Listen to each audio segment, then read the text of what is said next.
بیژن فرهودی freelance journalist in London. خوش آمدید به لندن. The question I'm going to pose to you has been sent to me by many of our compatriots on social media.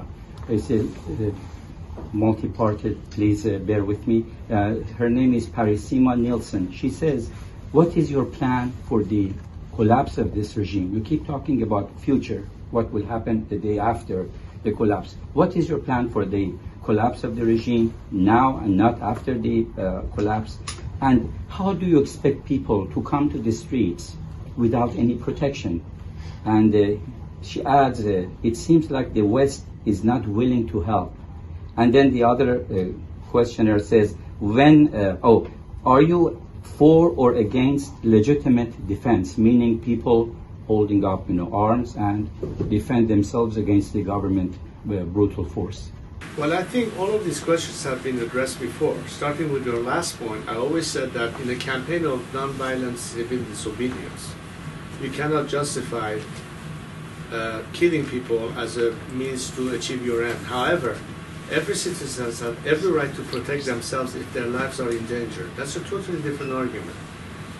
The fact that you can defend yourself, even if you have to have recourse to arms, is one thing. But going in a campaign of revenge and conflict that incites violence is not conducive to a better outcome in terms of a democratic alternative, and you go down the route of guerrilla warfare and God knows what, which is always the negative. That's one thing. I am addressing the issue of the now. I started the whole conference today with what I just told you.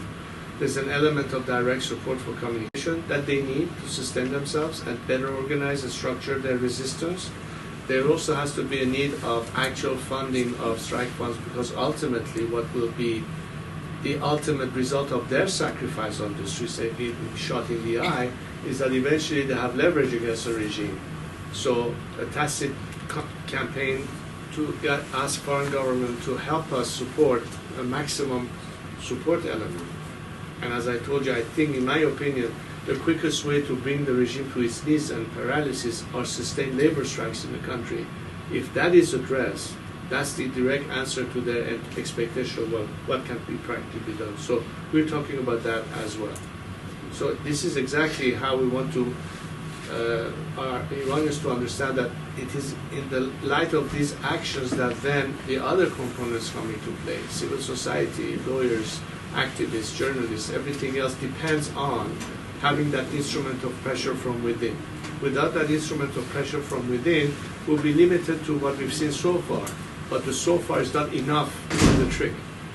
So that's why we're trying to tell governments the people of Iran cannot perform miracles if they don't get any additional support. In fact, all the campaigns that ended up in a non-violent scenario of change could not have been successful without tacit support from the outside world. So there has to be that element. That's exactly what we're talking about now with our counterparts in the Western democratic countries.